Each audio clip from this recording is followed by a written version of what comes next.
I pull into my driveway after a 14-hour graveyard shift, and there's a white Escalade parked in the middle of my workshop. Not near it, not outside it. Inside, the roll-up door is wide open.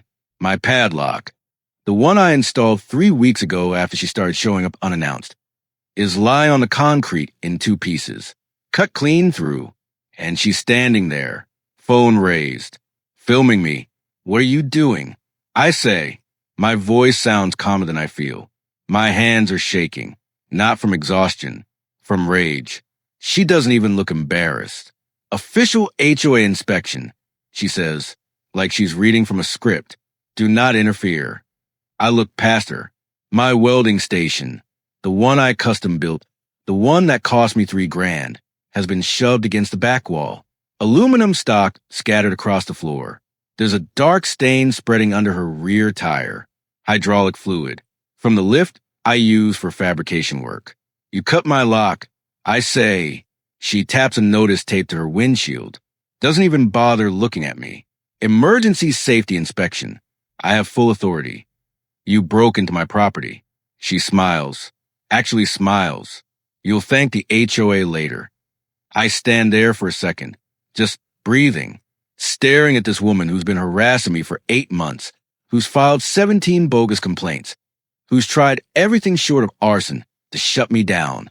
And now she's inside my workshop, parked her $60,000 SUV right where my equipment belongs. I don't yell. I don't call the cops. I walk to the breaker panel, flip the switch for the welder. She laughs. What are you going to do? I pull on my gloves, and I start sealing the doors. Let me back up. Her name's Victoria, HOA president, mid-50s, the kind of woman who introduces herself like she's serving a warrant. The first time we met, I was unloading welding equipment from a rental truck. Second day in the neighborhood, hadn't even unpacked my kitchen yet. She walked right past my gate, didn't knock, didn't wait, and stood in my driveway with her arms crossed. You can't operate an industrial business here, she said. Not welcome to the neighborhood. Not, hi, I'm your HOA president. Just a flat accusation. I wiped sweat off my forehead. I have permits, commercial workshop, all approved by the city. She tilted her head, almost amused. Permits don't matter if the HOA decides something's unsafe. That was the beginning. 48 hours later, she filed her first noise complaint. I was working inside a fully soundproof workshop, double insulated walls, permitted hours, everything by the book. But she called in anyway. I can hear metallic vibrations during my yoga sessions, she told the inspector. The guy looked at her, looked at my workshop, looked back at her. Ma'am, you're 50 yards away, through 2 walls. She just smiled. Then came the letters. Professional, printed on HOA letterhead. Industrial activity violation.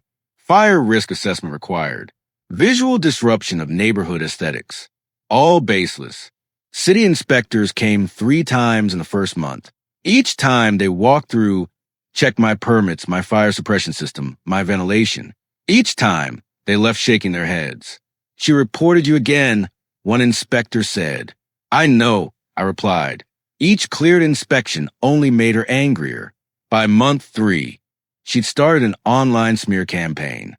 Posts about unsafe chemical use, secret industrial operations, threatening neighborhood safety. Neighbors who'd never spoken to me started crossing the street. And Victoria? She was just getting started. She started showing up at random hours. Sometimes early morning, sometimes late afternoon, always unannounced. Just checking compliance, she'd say. Phone already recording. I'd be in the middle of a weld, sparks flying, and I'd look up to see her standing at the property line, filming, taking notes on her clipboard like she was building a case. One afternoon, I caught her in my backyard, not at the fence. In my backyard, peering through the workshop window, phone pressed against the glass. What are you doing? I called out. She didn't flinch, just turned, smiled. Public safety concerns require visual confirmation. This is private property. HOA jurisdiction doesn't stop at your feelings. That was her thing. Every sentence sounded rehearsed, like she'd practiced in front of a mirror. The letters kept coming. Weekly now. Unapproved modifications to exterior structure. Potential environmental contamination. Non-compliance with aesthetic standards. I responded to every single one. With photos. Permits.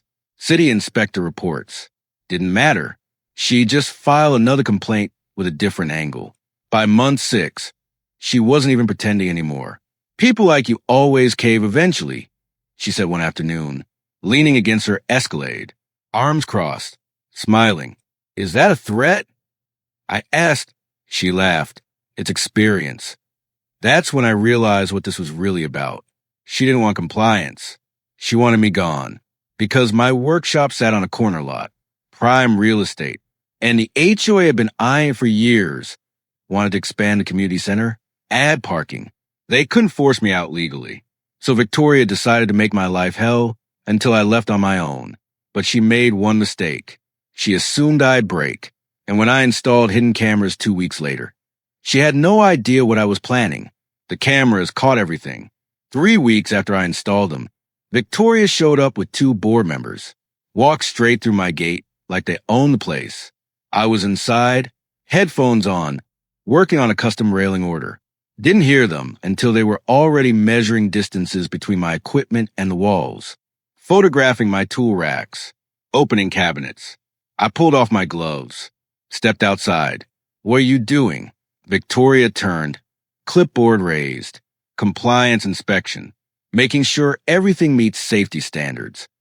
You have no jurisdiction inside a private workshop. She smiled. The board believes we do. I looked at the other 2, recognized one, guy from 3 streets over. The other I'd never seen before. You're trespassing, I said. The guy shrugged. We're just following orders. I pulled out my phone, started recording. Victoria's expression didn't change.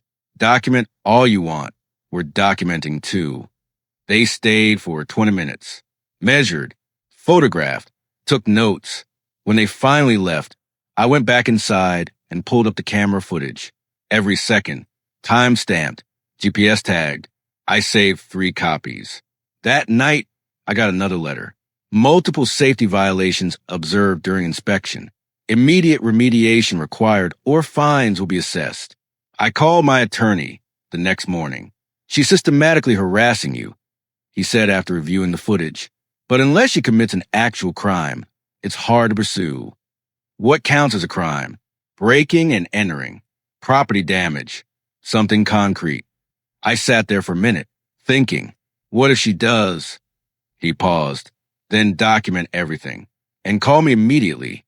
2 weeks later, I came home from a night shift and found her Escalade parked inside my workshop. Lock cut, tools shoved aside, oil staining the floor.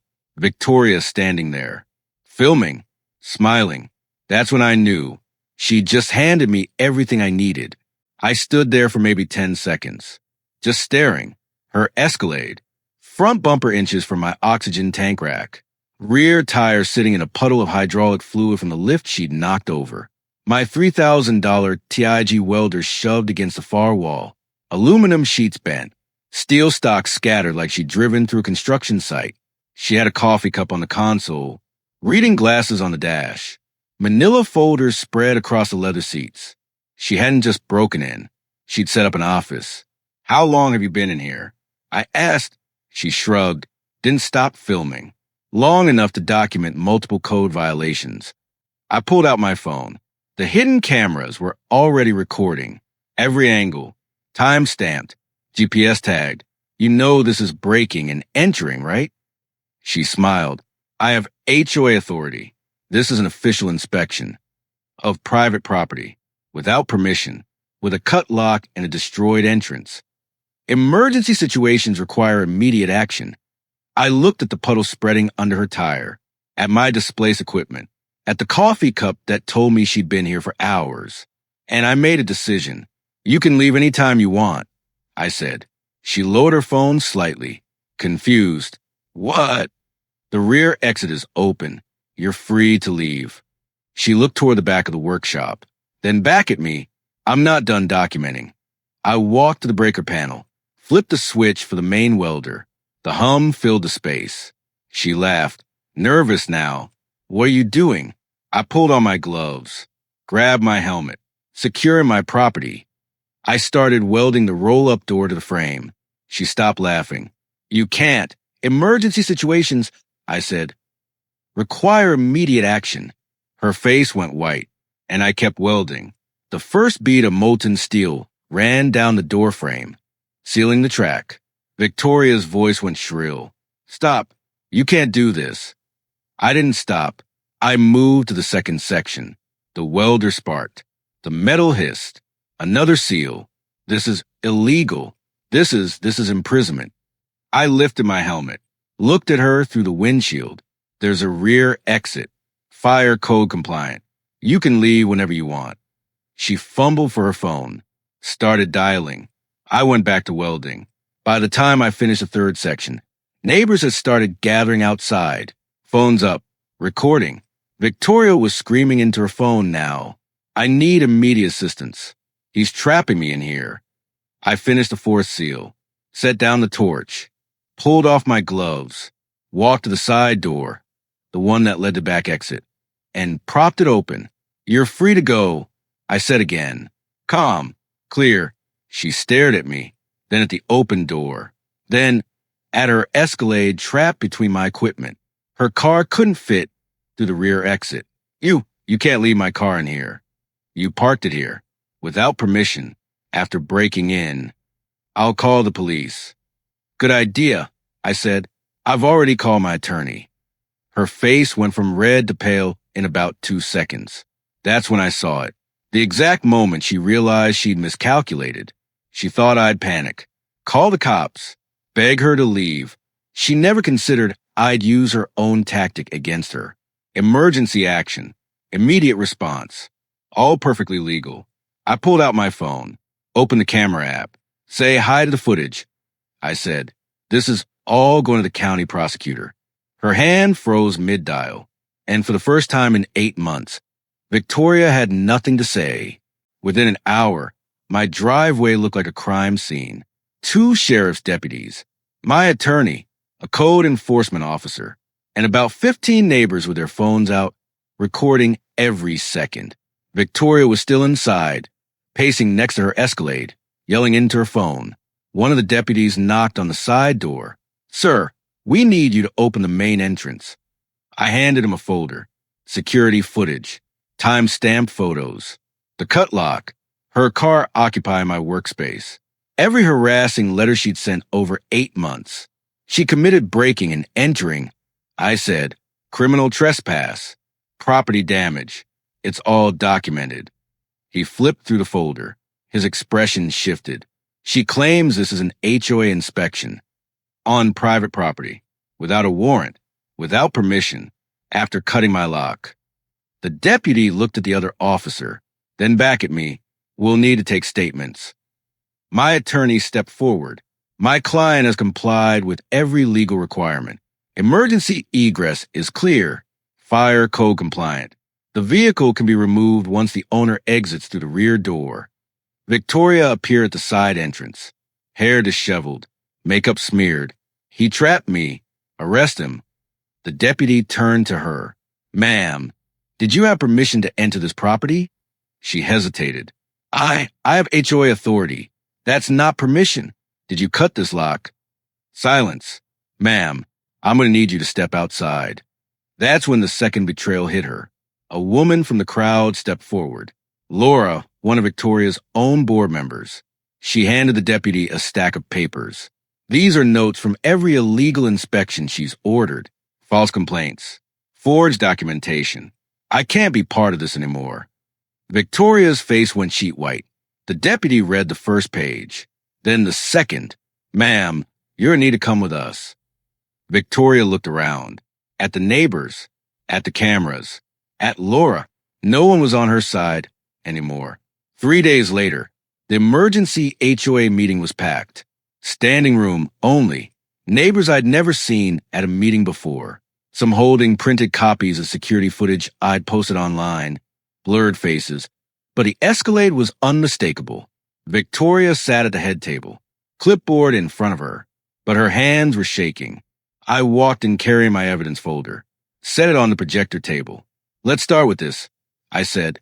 First image, her Escalade inside my workshop, tools scattered, hydraulic fluid pooling, gasps rippled through the room. Next, the cut lock, close up, serial number visible. Then, footage of her sitting in the driver's seat for 3 hours, coffee cup, reading glasses, making phone calls. Victoria tried to interrupt. This is taken out of context. I played the audio next, her voice crystal clear. I have full authority. Emergency safety inspection. Then mine, you cut my lock. Her response, you'll thank the HOA later. The room went silent. I pulled up the complaint history. 17 filings. Every single one dismissed by city inspectors. Then Laura's notes. Detailed records of every illegal entry. Every forged inspection report. Phone calls between Victoria and other board members discussing pressure tactics and pushing him out. One board member stood up. I didn't know she was doing this. Another, we never authorized breaking and entering. Victoria's face crumbled. I was protecting the community from what? Someone shouted from the back. A guy with legal permits? The vote was unanimous. Victoria removed as president, effective immediately. Criminal charges filed, breaking and entering, criminal trespass, property damage, conspiracy to file false reports, restitution ordered, $19,000 for equipment damage, business interruption, and legal fees. She didn't say a word, just gathered her things and walked out. The room stayed silent until the door closed. Then someone started clapping. The legal process moved faster than I expected. Victoria hired 3 different attorneys. None of them could make the evidence disappear. Security footage doesn't lie. Timestamps don't change. Cut locks don't uncut themselves. 6 weeks later, she stood in front of a judge. The charges, breaking and entering, criminal trespass, property damage, filing false reports with city agencies. That one carried federal mail fraud implications. Her defense tried to argue HOA authority, emergency powers, community safety. The prosecutor played the footage. Victoria sitting in her Escalade for 3 hours, coffee cup on the dash, making phone calls, inside someone else's private property. The judge didn't even deliberate long. Guilty. All counts. Sentencing. 22 months supervised probation. 500 hours community service. Restitution of $19,000. Cover my equipment repairs, lost business revenue, and legal costs. But the criminal record was the part that destroyed her. Real estate license? Revoked. Property management certifications? Gone. Her job at a luxury HOA management firm? Terminated within 48 hours of the conviction. Laura and the other board member who participated in illegal inspections got lighter sentences. Resigned from the HOA. Public apologies, community service focused on property rights education. But Victoria? She lost everything. Her authority, her career, her reputation. The HOA restructured entirely after that. New bylaws. Unanimous board approval required for any property inspection. Mandatory legal review before complaints filed. Annual training on jurisdiction limits. Board meetings became public, transparent, recorded. The neighbors who'd stayed silent for months started talking, sharing their own stories of harassment, false complaints, intimidation tactics. Turned out I wasn't the only one she targeted. I was just the first one who'd fought back with documentation instead of emotion. And when the dust settled, my workshop stood exactly where it had always been. Doors repaired, equipment restored. But this time, nobody was coming through that door without permission. 6 months after Victoria's conviction, I'm standing in my workshop at sunrise. The smell of steel and welding gas. The hum of the ventilation system. Tools organized exactly how I like them. No more looking over my shoulder. No more jumping at every car door closing outside. The Escalade's long gone. Towed the same day Victoria walked out of that meeting. She never came back for it personally. Sent a recovery service with a flatbed. I watched them load it up. Didn't say a word. The workshop floor where her tire left that hydraulic stain, I recoated it myself. Epoxy finish. Looks better than before. My neighbor, the guy 2 houses down who used to avoid eye contact, stopped by last week with coffee. I should have said something earlier, he told me. She tried the same thing with my shed. Said it violated setback rules. I didn't want to fight. I get it, I said. No, he replied. You don't. You stood up. The rest of us just watched. He wasn't wrong, but I didn't do it to be a hero. I did it because some people only understand one language. Consequences. Victoria spent 8 months assuming I'd break, that harassment, paperwork, and authority would be enough. She never considered I'd document everything, that I'd wait for her to cross the line herself, that I'd turn her own tactics against her. The new HOA president knocked on my door last month. Older guy, retired teacher. Just wanted to introduce myself, he said. And to say, if you ever have concerns, my door's open. We're not doing things the old way anymore. I shook his hand. My workshop's still here. My boundaries are still mine. And some problems, no matter how loud they get, solve themselves the moment you stop being afraid of them.